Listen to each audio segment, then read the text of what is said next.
Мотор заглуши и поставь, чтобы он стоял. У нас не катаются во время проведения мотослета. Итак, все, 2 пары есть. Первая пара, вы смотрите, научитесь. Первая пара. Нужно, один берет другого на заходке, левым на плечи. Нужно пройти и отпустить сосиску. Не у сосиски.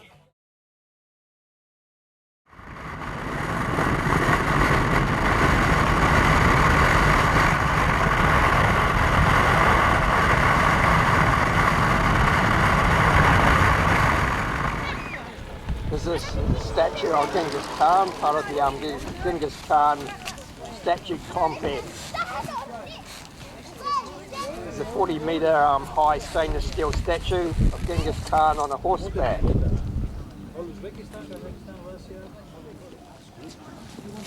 It's also the world's tallest horse statue. It's about 54 kilometres east of Mongolia's capital, Ulaanbaatar. Is symbolically pointed east towards his birthplace.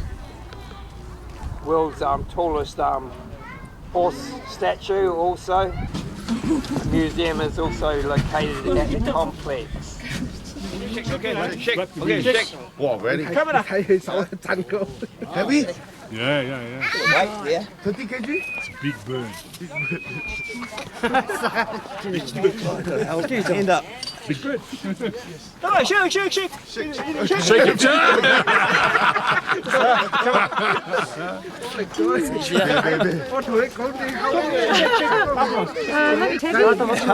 Oh, he's shitting on you. Starting to get heavy on the arm, is it? Oh, he's heavy, all right. How much? How much does he weigh? This is a golden eagle, the largest hunter bird in Mongolia. They can have a wingspan of up to 2.3 metres and weigh up to 6.5 kilograms. Stayed in Ulaanbaatar, the capital of Mongolia. Ulaanbaatar has about 1.6 million people, roughly half the people of the country. Currently staying at the Oasis Cafe and Guest House Hostel in the city, which is full of overlander travellers. It has a few yurts also. It's a major hub for vehicle travellers, motorcycle travellers and four. Genghis Khan was born between 1155 and 1167.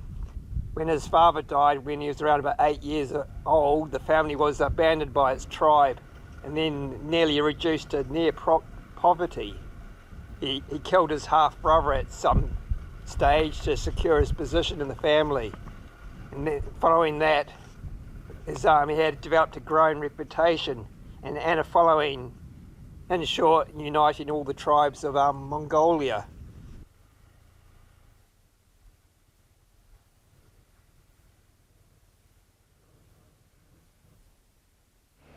The golden eagle can live between 40 to 45 years in captivity, or in the wild it can live up to 15 to 20 years.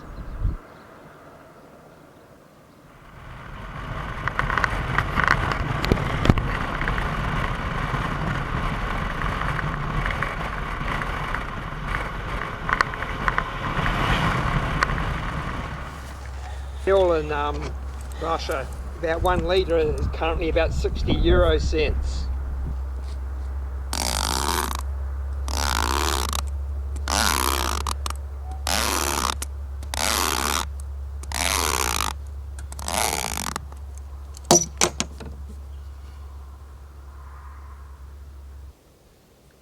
Well, that's my air filter there. Just giving it a little bit of a clean.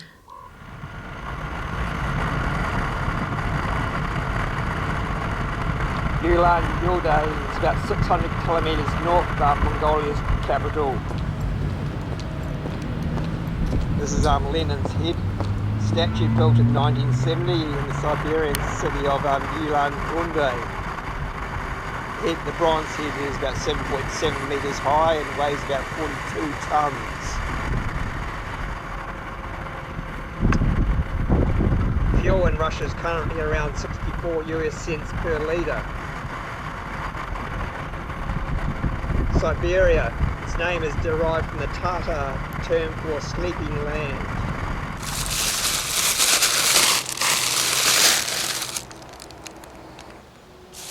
Russian settlements in Siberia remained pretty insignificant until the building of the Trans-Siberian Railroad between 1891 and 1905. The Trans-Siberian Highway is the unofficial name for the highway that spans the width of Russia. It is known as the AH6 and stretches from St. Petersburg to Vladivostok, some 11,000 kilometers. The road was fully paved in 2015. The road itself was first built between 1891 and 1916 for a large amount of time, and it was just gravel. This is Lake Baikal in Russia. It's the 7th largest lake in the world. It is also the deepest lake in the world actually. The depth of Lake Baikal is 1,642 metres. Because Lake Baikal is the world's deepest lake, it is also by volume the world's largest in volume. Some 22 to 23% of the world's fresh water is also contained within it. It is also the world's oldest lake at about 25 to 30 million years old. It has more water than all of the North American Great Lakes combined. We rode about 140 kilometres west to see the Lake Baikal from Ulan-Ude. Lake Baikal is 636 kilometres long, 79 kilometres wide. While the lake is 1,642 metres deep, there is 7 kilometres of sediment on the bottom, making it the world's deepest continental rift on Earth.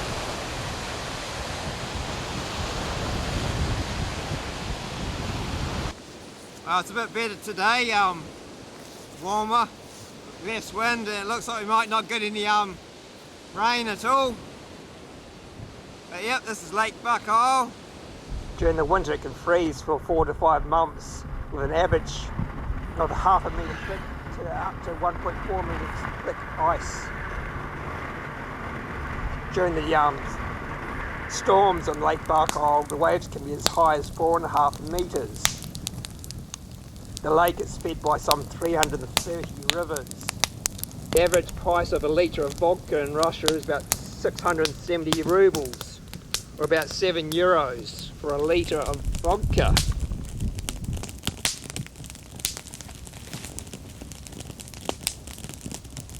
Well, here we are, about 150 kilometres away from Chita at the moment.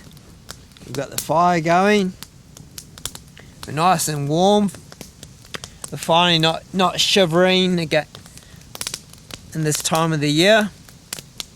It's about the 10th of September. Got a bit of a light wind blowing at the moment.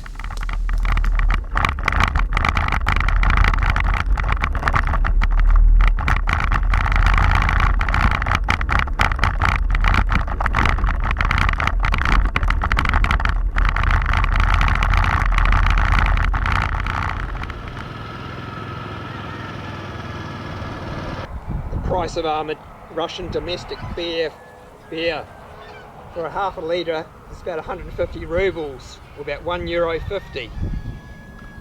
Mid-range restaurant meal for 2 people, a 3-course one, it's about 3,000 rubles, or about €30. Russia's equivalent to a McDonald's meal is about 400 rubles, or about €4.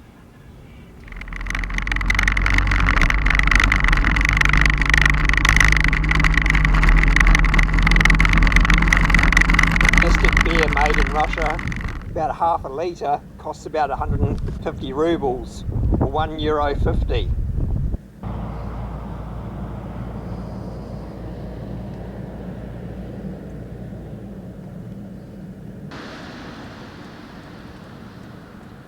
Morning.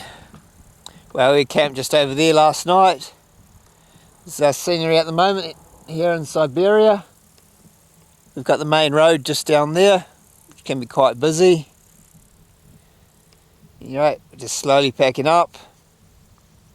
Going to be heading towards a motorcycle club called the Iron Riders. And they'll probably tell us why we shouldn't have been camping in this area. But we weren't going to ride 600 kilometres in one day. But we were lucky to ride 300 kilometres in one day. The Russian equivalent to our McDonald's meal was about 400 rubles, or about €4. A roadside calf meal is about 650 rubles, or about €7. A single person's estimated cost for a month without rent is about €45,000, or about €460 per month. A single person's estimated monthly cost without rent is about 45,000 rubles, or about €460 per month. And that's without paying for rent.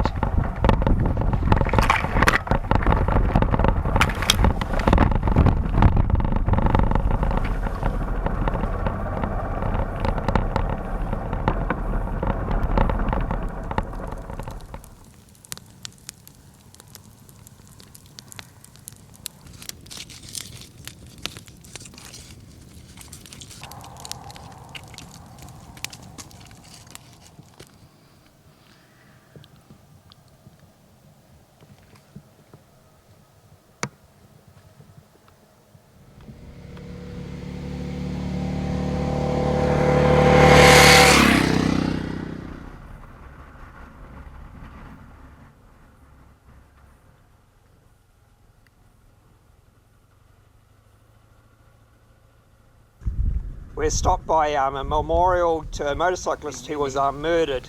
The memorial was built by the Iron Angels who found their friend murdered. They helped the police find his killer.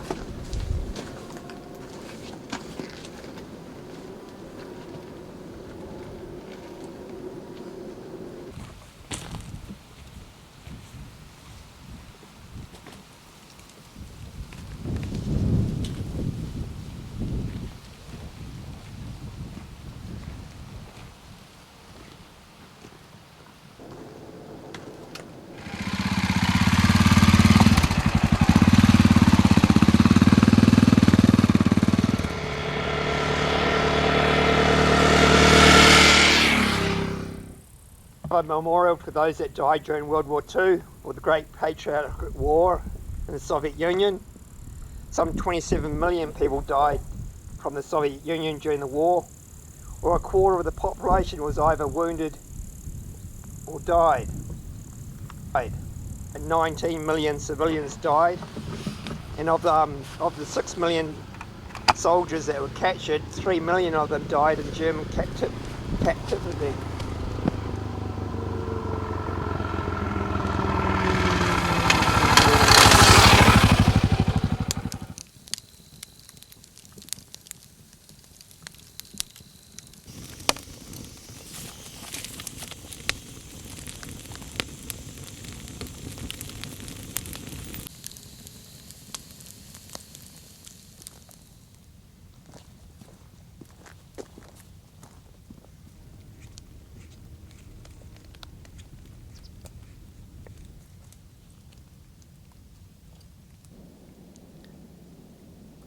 Well, we've got a bit of a misty morning, so now I don't think we'll be drying the tents out till maybe around lunchtime.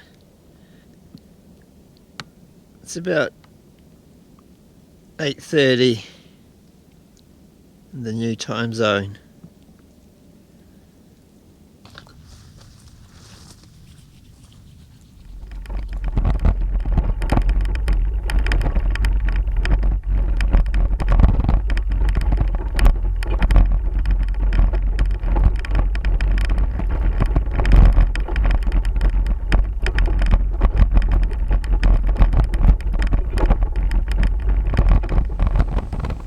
From the city of Ulan-Ude to Vladivostok is around 3,400 kilometres.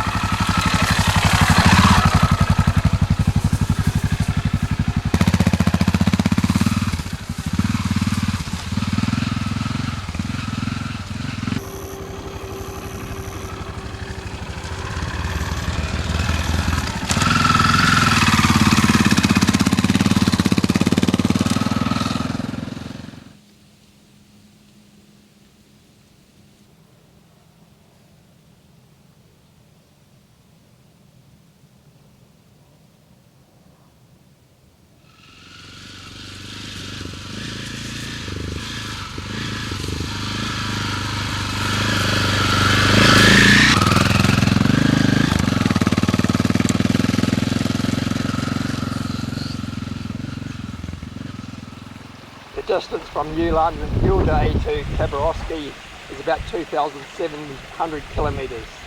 From Khabarovsk to Vladivostok is around about 750 kilometres.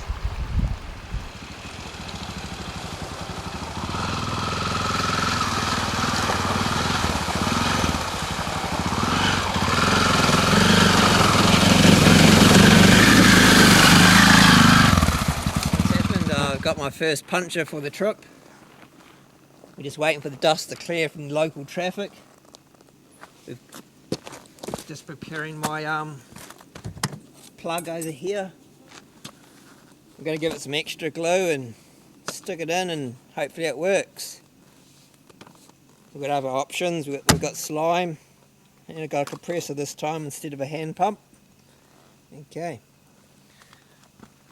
This is the dusty and dirty road that we're on. Okay.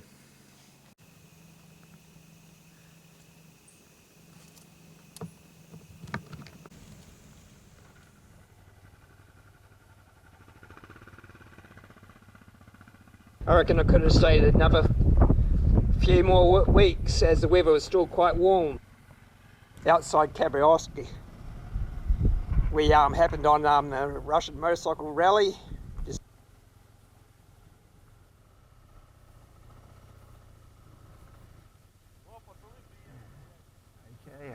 they're all leaving, eh?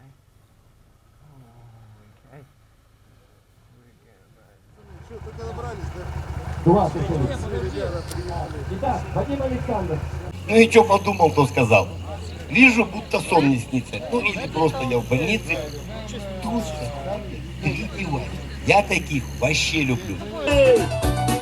Марина, погоняй! Вперед, давай! Принять! Оба! Так, понятно. Машину поставили стойло. Ну, в смысле, в гараж. Отлично.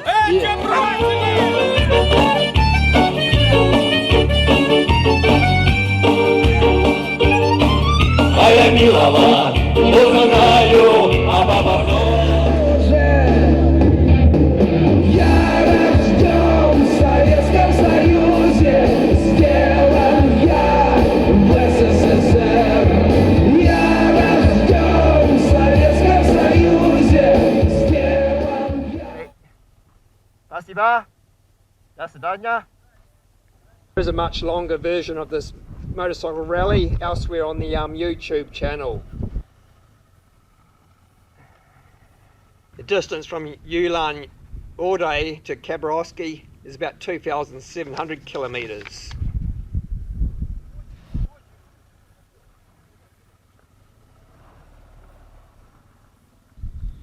Fuel in Russia currently is about 60 euro cents per litre.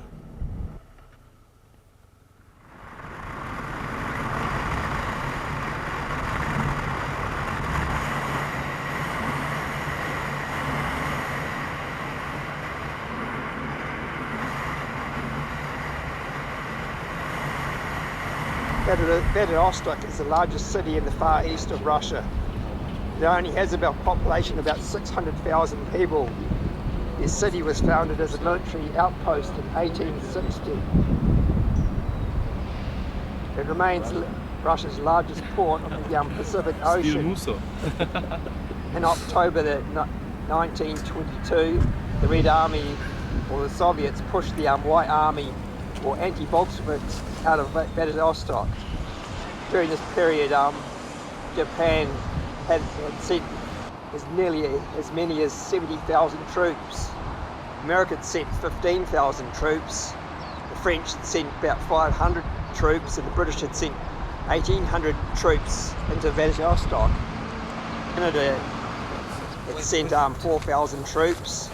China had sent 2,300 troops.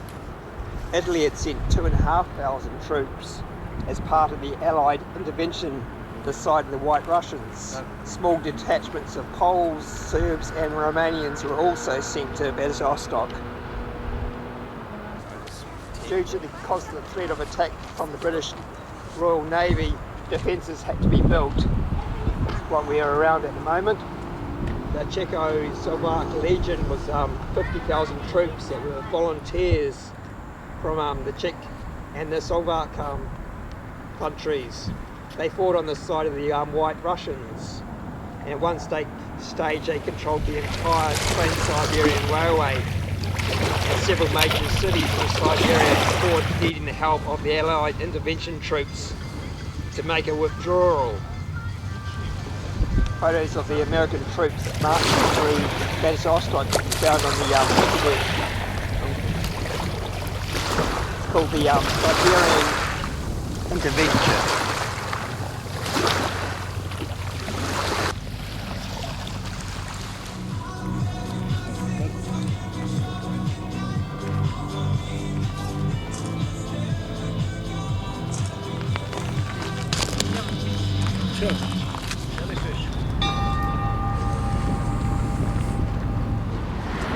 Currently, we're catching a ferry to South Korea, the next stage of the trip.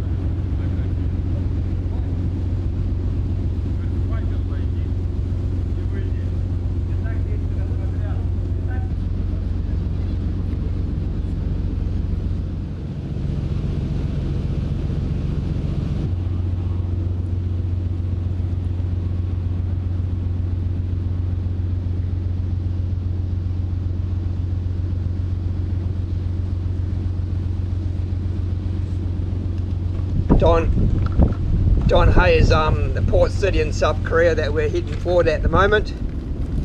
About 90,000 people live there. The DBS cruise ferry company leaves Vladivostok about 2 o'clock in the afternoon on Thursdays and arrives in South Korea, Donhae, at about 1 o'clock in the afternoon on Friday. Some of the others on board will continue on to Japan.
Siberian biodiversity is quite high, with around 1,000 species of plant, fungi and lichen.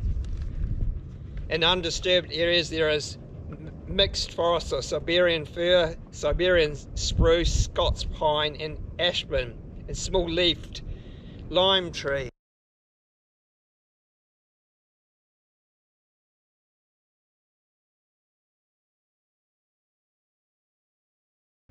Photographs can be found on the internet. of American troops marching in Vladivostok during the Siberian intervention. Just a matter of searching on the internet to see how many troops were sent on the side of the White Russians to fight the Bolsheviks or the Red Army.